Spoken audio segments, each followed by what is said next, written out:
Now, welcome to a Nosebleed Perspective, where me, Logs, and Cheech drink beer and give our view on sports from the top of every stadium in the world. Today, we are lucky enough to have a very talented veteran on the show. He served 6 years in the old Air Force. He's been to 4 continents and 7 different countries. He's a new father with 2 dope YouTube channels and one of the best jersey collections I've ever seen. He's a fan of the Packers, Penguins, and the defending MLB champions of the world, the Washington Nationals. Please welcome Alphonso McCree. Yeah, attaboy McCree. Welcome to the show. Welcome. How's it going, man? My video says James Jackson because I'm using my little brother-in-law's computer. Whatever works. We've all been there, man. So how you been? Where you at now? So I'm in Bowie, Maryland. I'm like 15 minutes outside of Washington, D.C. Okay. Just doing some like film and studio work and different things like that I wanted to do while I was in, but never had the opportunity or the time. 8 hours to 10 hours a day really takes a lot of that free time away. But ever since I got back home on April 15th, I've been able to take advantage of a lot of great opportunities. So life is rolling along. This is the happiest I've been in a long time. Hey, I feel Awesome, that. man. That's That's awesome. what it's all about. Feel that. That's awesome. Nice. All right. Well, I guess that kind of leads me into my first question, man. So obviously you have 2 awesome YouTube channels that me and my wife both thoroughly enjoy. In your Schizo podcast, you have your most recent episode, and one of the best ones, you talked about chasing money or chasing dreams. Was that one of your big reasons you got out, was to do something that you really enjoyed and the happiness and all that stuff? Yeah, for sure. Because I want to have the biggest podcast, biggest radio show in the Washington D.C. area. That's my long-term goal, and I couldn't do that if I'm still serving in the military. The military gave me a lot of great things, like a lot of great experiences. I had opportunity to learn how to be a supervisor, learn how to be early for things, so that I make a good first impression. Things like that the military teaches you, that I got a lot of great lifelong skills and lessons from. I was able to take that all the way and now apply it to what I'm doing right now. And also while I was in, I was doing all these different things. My wife was doing these YouTube channels. I was doing the YouTube channels. It was something to build our portfolios. You can hear my son in the background shaking the keys around. So stuff like that goes on our family channel. So it was a lot of previous work that we did before I got out. That way we could set myself and herself as well up for success once that day of separation finally arrived. And it's finally here, and all the work paid off. Met a lot of great connections since I've been back. They've checked out my channels. They love what I'm doing. So instead of chasing that 20-year retirement that everybody was telling me, like, hey man, you're gonna give this up, you're gonna give that up, I'm like, look, I'd rather be happy for the next 14 years of my life chasing something that I've wanted to do for a long time, rather than chasing that pension that I may or may not, think is worth it in the end, So Still got to work when you hit that point too, Yeah, man. Yeah. Chasing dreams is definitely a bigger thing to me than chasing money, for sure. Hell yeah, man. That was a really good episode. I thoroughly enjoyed it. So Appreciate that. Yeah, it was pretty awesome. As you speak about your family channel and everything, so my wife's pregnant as well, and you and your wife did kind of like, crazy times, right? Yep. But you and your wife kind of did like a week by week through her pregnancy, and as you know, like wives and everything, they're super like nervous and everything because so much stuff is changing. So that channel has like really helped ease my wife's like worries and stuff, because just seeing like your wife and the things she went through, and but being a new parent and everything, like how has that been? All this going on, getting out at the time, and then having a kid, and it's a lot. And is there any advice for a new parent you have or anything like that? Well, first of all, shouts out to my wife, because a lot of those videos she was putting together by herself on her own while she was at home. Something to not only keep her busy, but something to build for potential income in the future. And she did that. She got us to the point of monetization, so she definitely set us up for great things in the future. Being a dad, though, is like the most motivating thing I think I've ever experienced, because Zane, my son, he was another reason why I was like, I gotta get out of here. I can't continue to serve in the military. And that's no shade to anybody who does have kids and continues to serve. It just, for me, I was like, I don't want to ever have a situation where somebody can just tell me I have to go somewhere else, and I'm missing like his birthdays and Christmas and things like that. It wasn't worth it to me. So I was like, I'd rather have him grow up watching me chase after something that a lot of people deem impossible, and him be motivated by that, and him go after whatever it is that he wants to go after, and feel like it's not just a wild dream, it's something that's obtainable when you have hard work and consistency. So yeah. Having a son probably is like the thing that keeps me going the most, the thing that keeps me searching for opportunities, just like this one. This is a great opportunity for me to be on a podcast that I've thoroughly enjoyed the episodes that I've seen. And hey, thanks, man. I appreciate that. Not a lot of followers. So I always wanted to be part of a sports podcast, man. I love talking about sports with people. I love stats. I love all that stuff. So like to have him next to me, watching me do this type of stuff for a living is pretty Hell cool. yeah. Nice, yeah. And you, I think Gibby said that you were at Shaw, like before you got out. Yeah. So Shaw's one of those places that you're going to be constantly told, "Hey, you're going somewhere else." I was 6 months. Yeah, Every I was 6 there for months 2 years. Yeah.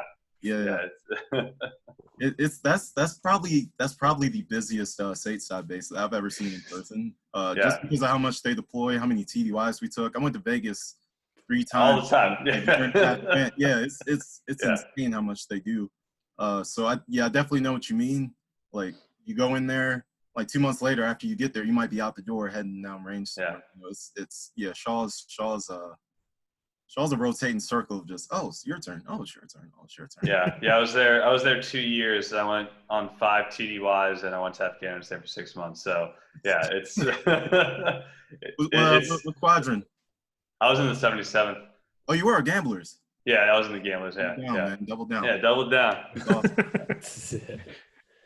Maybe we'll get some double down bets later tonight. Ooh, we might. You said you like talking about. Or no, sorry. You said you like talking about sports, so I'll go ahead and hit you with one with all your favorite teams. So, awesome. What is the most likely to happen? Your Packers somehow make it back to the NFC Championship game. If hockey comes back this year or next year, do they make it to the Eastern Conference Championship, or do the Nationals make it back to the ALCS? So the Nationals making it to the NLCS is probably the least likely, because I don't think we're going to have a baseball season this year. That's just my opinion. Okay. So I'm going to say that's the least likely.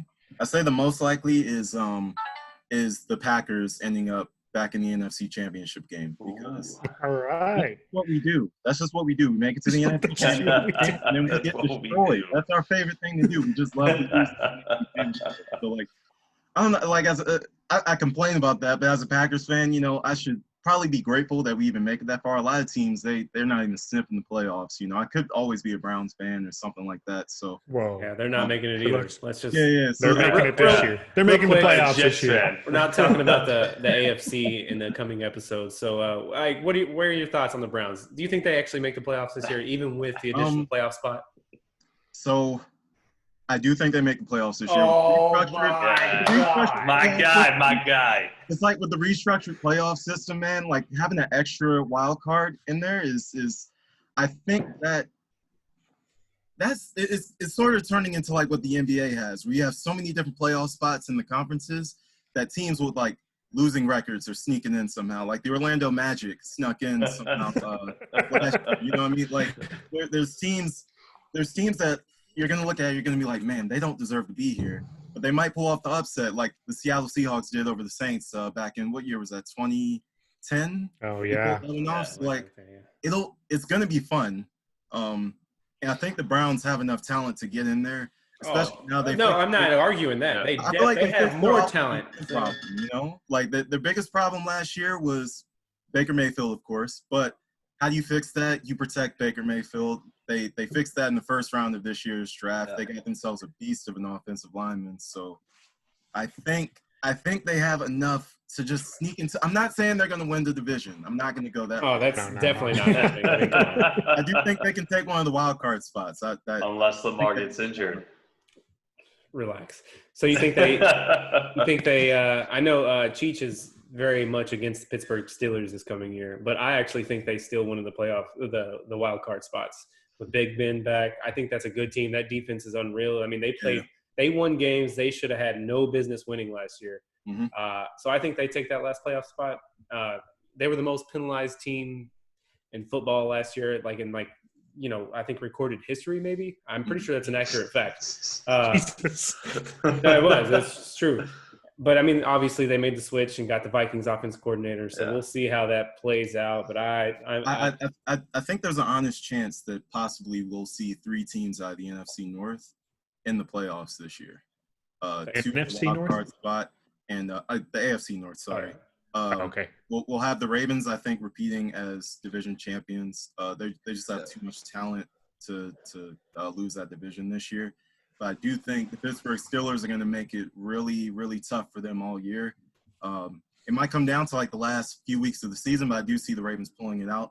But the Pittsburgh Steelers, as long as you have Mike Tomlin, who has never had a losing season in his entire tenure as Pittsburgh Steelers head coach, it doesn't matter how much talent this guy has. He finds a way to pull out wins. And when you have a coach like that, an organization like the Pittsburgh Steelers who has a history of winning, and you have a formula that brings success. And with extra playoff spots, it's hard to see a situation in which the Pittsburgh Steelers don't take one. Yeah, I mean, a lot of people have just kind of wrote them off. I feel like, the past few months. I don't understand that at all. I mean that defense is so young and so good too. Fitzpatrick, T.J. Watt, dude, Devin Bush, So I don't know. I think Fitzpatrick might have been one of the best acquisitions any team got last year because.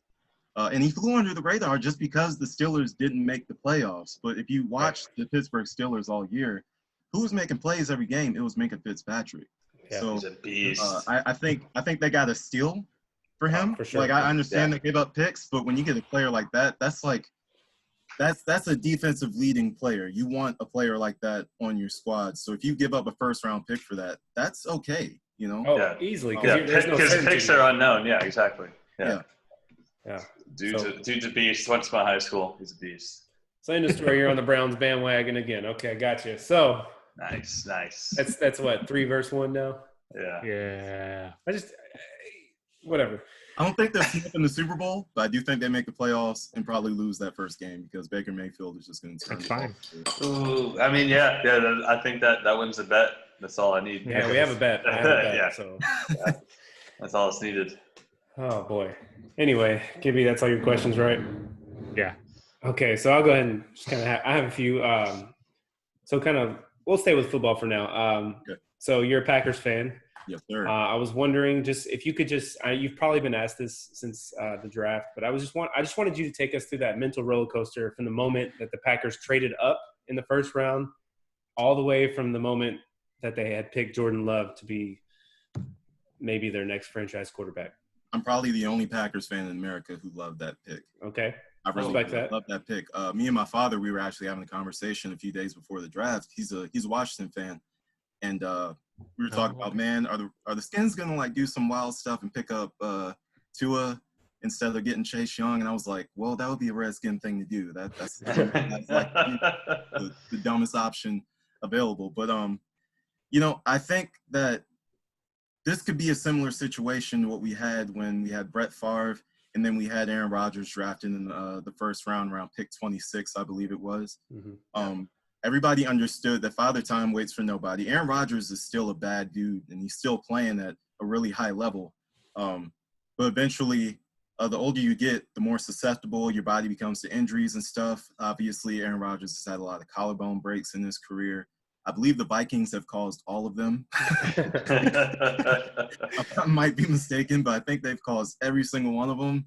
And, eventually your body's going to break down on you. Now, he has a goal of playing into his 40s, which I completely believe that he can do.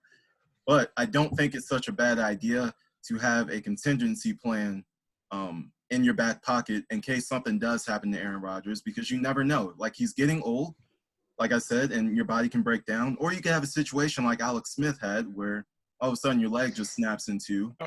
Nobody sees it coming, and then all of a sudden, who do you have as your backup? Now, Jordan Love, he could either have a really good career or a really bad one. Now, he's been linked to comparisons to Patrick Mahomes, which sounds like music to my ears. But I think there's only one Patrick Mahomes that's ever going to be free, and that's the one who plays for Kansas City right now. I think Jordan Love, though, has a chance to become a really good quarterback, especially serving under Aaron Rodgers like this, learning from him every practice, every week for I'm guessing he's going to be sitting for at least like 2 or 3 years at least. So you think Aaron Rodgers stays for the rest of his contract, and Jordan Love sits on the bench, learns from him for I think what does he have for 2 more years? 4 I think Aaron Rodgers, I believe, has 2 more years left on this current contract. And Jordan Love, obviously, he's on his rookie contract. He's a first rounder, so I believe he has 4 years on his contract. I think that the relationship that Aaron Rodgers has had with the Green Bay Packers front office has been really shaky at times. For sure. I wouldn't be surprised if we have another Brett Favre situation where they sort of like push Aaron Rodgers out, which would suck in my opinion because I love Aaron Rodgers and I think he's still talented. I think he's honestly better than Brett Favre ever was, and he's more accurate and smarter with the football than Brett Favre ever was. You don't see Aaron Rodgers throwing for more than 10 interceptions in the season very often. I think the other year, not last year, but the year before, I think he had 25 touchdowns and 2 picks, something like that. Yep. And people were like, yeah, man, Aaron Rodgers had a terrible year. I'm like, a terrible year? Like, are you kidding me? They would be calling Mitchell Trubisky a god if he put up those numbers. So, like, that just shows you the level that Aaron Rodgers has reached in his career. There were years where he was throwing like 45 touchdowns and only like 10 interceptions. You know? So he's put up great numbers, but eventually I think that relationship that he has with Matt LaFleur and the Green Bay Packers front office, it might be deteriorating before our very eyes. There's been rumors about it, even with Mike McCarthy when he was coaching us. There's just been a lot of deteriorating relationships. Apparently, we don't know because we're not in the locker room. But for it to be reported on that much, there has to be some element of truth to it. So I wouldn't be surprised if we eventually see Aaron Rodgers pushed out the door a little bit, made room for Jordan Love.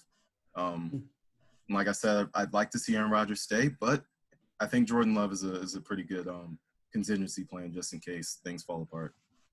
All right, so big Jordan Love guy, huh? Yeah. Okay. I wanted him bad. Yeah, nice. I mean, you never know what a guy like him can turn out to be. He played at Utah State. He, a really bad team. He's a guy trying to make his team win, trying to throw balls that, maybe he shouldn't, but if he had a better, team around him, maybe he does damage. So when they brought up those 17 interceptions, I was like, that might be a little misleading. Like when you don't have talent, you tend to force more passes than you usually would. So I like to pay more attention to less of the mistakes that he made, but more about his accuracy, his throwing power, which was off the charts. And if any quarterback is being compared to Patrick Mahomes, that's good in my book. You take that guy, so. Absolutely, yeah. I mean, we'll be excited to see what happens. All right, so we'll just stay with the Packers real quick. Just you don't have to go on it. I just want to know your initial reaction to taking so you took Jordan Love, the quarterback, kind of a shock to everyone, maybe. Yep. But then you go and you take A.J. Dillon out of Boston College, who I watched closely because I'm an ACC fan. I think he's a beast. I think he ran like 300 yards on Louisville one game or something. I'm a big Louisville fan. So what did you think about them taking a running back with that second pick, though, when you have Jamal Williams and Aaron Jones, who have definitely proved themselves, in my opinion? How do you feel about that pick? Well, I love that pick, too. I loved it a lot less when I saw the rest of our draft. I was like, why did we not take a single wide receiver? So that kind of irked me a little bit. But if I'm looking at that pick individually just by itself, I love the pick because I was talking to my father again. We talk football a lot, and I'm like, Dad, can you imagine defenses trying to tackle A.J. Dillon at Lambeau Field in December and January? It's not going to happen. Yeah, he's a beast. I was like, imagine Derrick Henry. I don't think he's Derrick Henry, but he's a big dude. And I was like, imagine Derrick Henry playing for the Packers in December. He was already tearing up defenses on the road in the playoffs. But imagine coming to Lambeau Field in the freezing cold and knowing that you have to go up and try to hit this guy. And 9 times out of 10, you're just going to bounce right off of him because he's a brick wall, So I think A.J. Dillon is a great pick. And I understand Aaron Jones, he tore it up this year. But I think there was an element missing in the NFC Championship game, and I think we could all see that.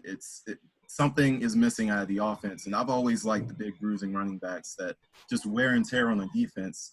And a defense like San Francisco, you can't really just rely on throwing the ball at them all the time because the pass rush from Joey Bosa is too fast. Then you have veterans in the secondary, Richard Sherman. The rest of that secondary is pretty stacked as well. And there's a reason that they went to the Super Bowl. You have to find another way to counter that team. And the reason I bring up San Francisco is because that's who the NFC is going to go through again this year. Because their team isn't much different than it was last year. If anything, I think they've added some good pieces. So they should be right back where they were last year in the NFC Championship game. And if we want to get to the Super Bowl, we're going to have to go through them just like we tried to this year and failed miserably. Next year, possibly we could do a little bit better in the regular season, get that home field advantage this time, and San Francisco will have to come to us and try to tackle A.J. Dillon in a frozen tundra in Green Bay, Wisconsin during playoff time. That's not easy to do. Yeah, I mean, that's a whole different game that if that game's played in Lambeau, in December. So, I mean, or was it January probably? Okay, yeah. I mean, like I said, I like A.J. Dillon. He's a beast. He's a big dude, like you said. So but it was kind of like the Rams pick for me. We in our second round we took Cam Akers. Yeah, Cam Akers, dude out of Clemson, Florida State. Sorry. And I watched him a lot every weekend, and he is a monster. But I didn't like the position that we took him in. We needed, to me, other positions. And so I can totally understand where you're coming from. I think the problem for a lot of people with Jordan Love is that we traded up to get him, and we gave up another pick to get him, good look, which we probably did not need to do. I don't have a problem with the pick, but we were only like 3 picks away, and none of those other 3 teams took a quarterback after we took Jordan Love. So I think that was a bit of a wasted trade, in my opinion. But I still think we got the right guy. But time will tell to see if I'm wrong or right about that. Hey, if you like the guy, they must have loved him. You go get him. So, so real quick, just on the MJ doc, you've been watching that? So I'm the only one in the country who hasn't been watching. I'll tell you what. You've been busy. To watch my documentaries back to back to back to back to back. I don't like having to wait a week in between each episode. But I have been following the feedback from it on social media, and I hear it's pretty wild. I've read all the Dennis Rodman stuff, all the Kobe stuff. People were getting emotional about it, and I understand. I think that from what I've seen little sprinkles of it. It looks like a really well put together documentary, and I can't wait to check out the whole thing in its entirety. But I just don't want to do it to myself. Oh man, I got to wait a whole nother week for this episode to come out. I like to binge watch things, so forgive me for that. But that's just where I've been with the whole. Yeah, I respect you're in for 10 hours of gold. It's great. Yeah. So maybe once you watch it, you can come back on the show. We could talk about it. Absolutely. All right, so that's all good. Yeah. All right. So I'm gonna transition to baseball real quick. Okay. So Dylan and Gibby know this. I'm a big Yankees fan. I was so confident that the Yankees were going to win the World Series. I put $1,000 bet on the Yankees winning the World Series. And it's not. I was in Korea, and it wasn't easy. I almost got banned from DraftKings because I had logged into my account in South Korea, and then I couldn't make the bet. So I sent my buddy in New Jersey my login and password. I Venmo'd him $1,000, and he logged into my Venmo in New Jersey and made the bet. And then DraftKings hit me up and hey, and this was before the playoffs even started. I made this $1,000 bet, and DraftKings hit me up hey, we noticed you logged in South Korea and then New Jersey back within a 2-minute span. If this happens again, you're gonna get banned. It's okay, cool. I got to be a little more smart with my bets. But I was absolutely blown away by watching the Nationals win the World Series, especially with them losing Bryce Harper.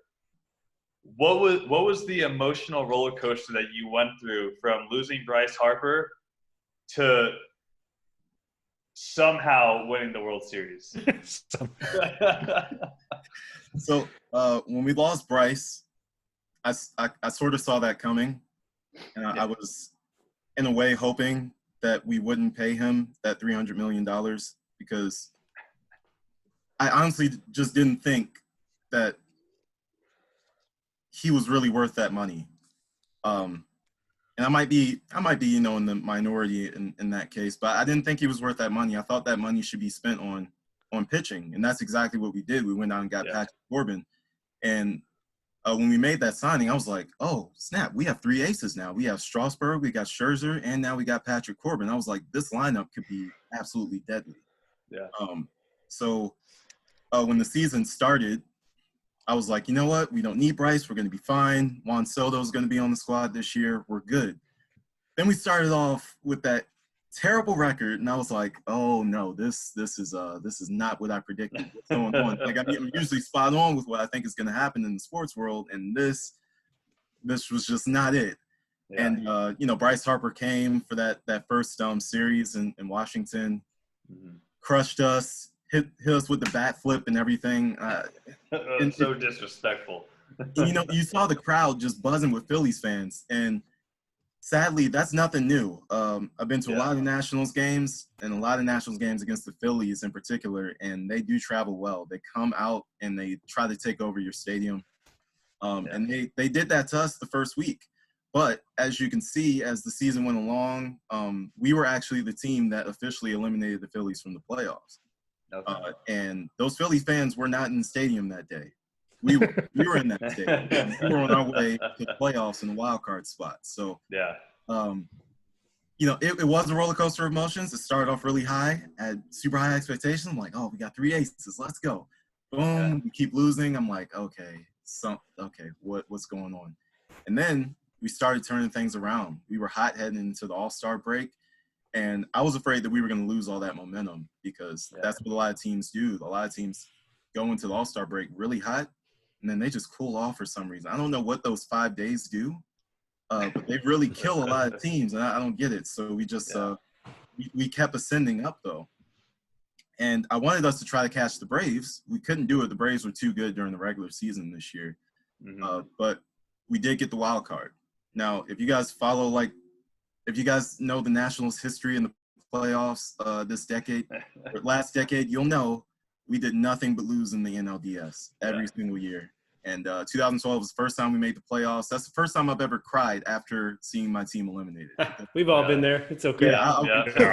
There's been a lot of tears in this group. I was like, man, am I taking this too serious? Like, And I know Brent probably went through that when the Royals lost that first World Series, but it was all good after that second one. But 2012 we lost. 2014 we lost. 2016 and 17 we lost again, back-to-back years, NLDS, all in heartbreaking fashion too. And most of the games, I think 3 of those 4 series, we lost the final game at home, which isn't really rare for DC sports either. I could go off on a tangent. We lose all of our playoff games at home every single time. Wizards, the Redskins, the Capitals, they all do it. So I think this year, when we went to the wild card, I was like, you know what? I think we have a real opportunity to make something different happen this year. I was like, we've never played in the wild card game. This is something brand new. I was like, this is our chance to really break through and actually break this curse that's been on us and really do something. So the game's going along. I'm like, crap, we're down 3-1. We were down 3-1 the whole game up until the 8th inning. And then we get Josh Hader, and I'm like, man, this crap is over, man. Josh Hader's not giving us nothing. We somehow load the bases up. He hits Michael Taylor. He walks Rendon. And Zimmerman gets that little lucky swing that he got. Broke his bat, and it somehow drooped in the center field. I was like, okay, something's friggin' happening here, man. I don't know what it is. And then Juan Soto got up, and I was like, all right, dude, this is your chance to, really become a hero. Legend. Yeah. I was like, with one swing, you can become a legend right here, right now. And, he did his little solo shuffle. I was like, oh, man, he's in the zone. He's in the zone. He's got it. And Hader gave him a fastball up in the zone. He just hit that thing out into right field. I knew we were going to tie it at that point. I was like, yeah, that guy's scoring from second. We're good. But I did not see the ball going under the guy's glove in right field. So once that ball went under, I was like, oh, my God, no way. No way. I can't tell you how many times I've actually watched that clip and got goosebumps watching the crowd with throwing beer in the air and stuff like that. and obviously, through the rest of the playoffs and things like that. The Dodgers series was really nerve-wracking for me. I can honestly tell you, there wasn't a time where I actually thought we were going to win that series. I was happy. I was just content with the fact that we had finally eliminated somebody from the playoffs. I was like, hey, that's a good feeling. Yeah, like we actually sent somebody else home and we were moving on somewhere. Yeah, that was a great feeling. But once Game 5 happened, and Kershaw came in the game, we hit those back-to-back home runs. I was like, okay, what the hell just happened? It was crazy because like Kershaw's such a monster on the mound too. Like I was amazed at that. Dodger fan can tell you, man, he really something about the playoffs and him. Do not go together. Powers. Yeah, he'll win 23 games in the season, and then every game that he starts in the playoffs, he'll lose. Yeah, and I've never understood because he is one of the greatest pitchers I've ever seen in my life. Yeah, the way he hits the zone, the stuff he has, the curve, the break, and all of his pitches is insane. That curveball that thing looks like it goes a mile high and just comes. It's like a lollipop. It's crazy how it just drops in. Yeah, so I didn't expect us to get 2 straight home runs off of him, especially because of the fact that like in the top of the 8th, he had just like dominated us in that half inning. So like we came back up in the top of the 9th, and we had to do something. We had to make something happen right there, and we hit 2 back-to-back home runs. Of course, we had our best hitters up. Rendon hits one. Soto's like, "Yep, I got your back." He smacks one in the center field. I'm like, "Whoa!" And then we tie it. I'm like, "Nah, Dodgers have walked off so many games this year. It's a wrap. It's still over." We somehow get out of that bottom of the 9th inning. We go to the 10th, and Kendrick hits a grand slam. And I'm like, "Are you kidding?" Oh man, these games, man. I'm watching these games at like 3 a.m. because obviously I'm over in Italy at the time, and I'm trying not to wake my son and my wife up. I'm like just raging. Like, it's the best moment of my life. and then of course we win that game. I'm celebrating. I'm like, wow, this is like now I'm really content. I'm like, we made it out of the NLDS. The Nationals don't owe me anything else. So like you guys. You eliminated for all I can so much. But then the Cardinals beat up on the Braves in Game 5. They scored 10 in the first. I'm like, wait a second. Okay, I go back to my thoughts at the beginning of the season. I'm like, we have 3 aces. We have Patrick, we have Steven Strasburg, and we have Max Scherzer. And I'm like, they were struggling with the Braves pitching, which is Dallas Keuchel and then a bunch of scrubs. Like, they're not hitting us, man. They're not going to be able to hit us. And lo and behold, I was right about that. Games 1 through 4, we pretty much dominated them in pitching. They couldn't hit us. Paul Goldschmidt couldn't do anything. Ozuna, I believe is his name. He couldn't do anything. Matt Carpenter couldn't do anything. It was like you watched our full form finally being revealed. Now that we finally got out of the NLDS, we really took on what we should have been this entire decade. We finally showed up and decided to be it this past season. And then the World Series came, and again, I thought we were going to lose.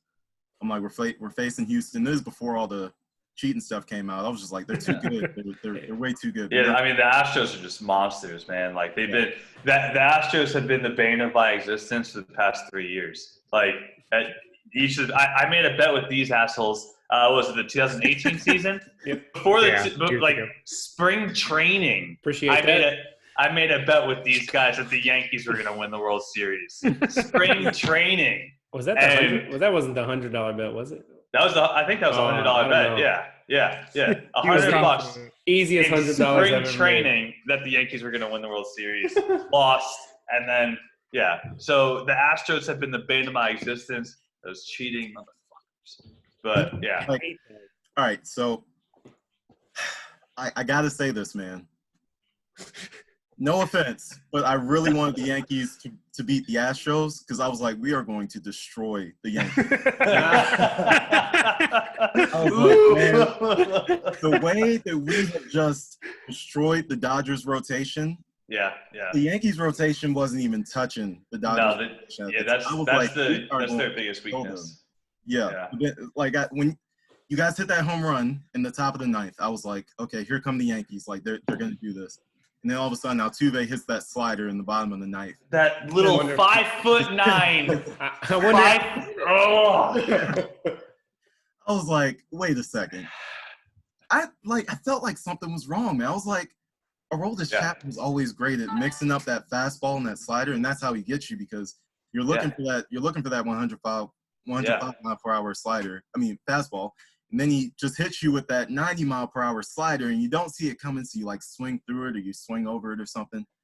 Altuve saw it coming the entire time, and now we know exactly why. Yeah, and I was like, I can't believe he just crushed that because I play a lot of MLB The Show, and when I play, that's how I get people. I'm like, I'll throw that fastball like at 95, 100 miles per hour, and now I'm mixing that slider, and it looks the same until it doesn't, and most of the time, then it just starts going down. Yeah.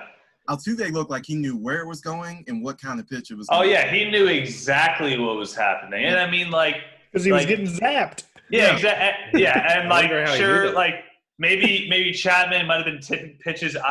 It's like he might have done something different from one to another, exactly. But like Altuve knew exactly what to expect. Yeah, and it was that I cried that day for sure when he hit that home. Oh my God! It's like it devastated me. You cry out of frustration, but like the 2012 one was the one that was the only time I cried out of just complete sadness. I was like, I can't believe this season is over. We were up. Yeah. We were up 7-5 in the bottom of the ninth, and we gave up 4 runs to the Cardinals. And that's what made this year so much sweeter. Because I was like, you guys are literally what started this NLDS curse for us. We are going to smoke you. You will not have a lead this entire series, and they didn't have a lead the entire series. I was like, we are due some payback on you guys because you guys basically ruined what was the greatest season in Nationals history potentially, and you turned it into our closing pitcher getting death threats from our fan base. Like, we did that. Like, you have to be punished. You have to have consequences for your actions, and we did that. We swept them 4-0.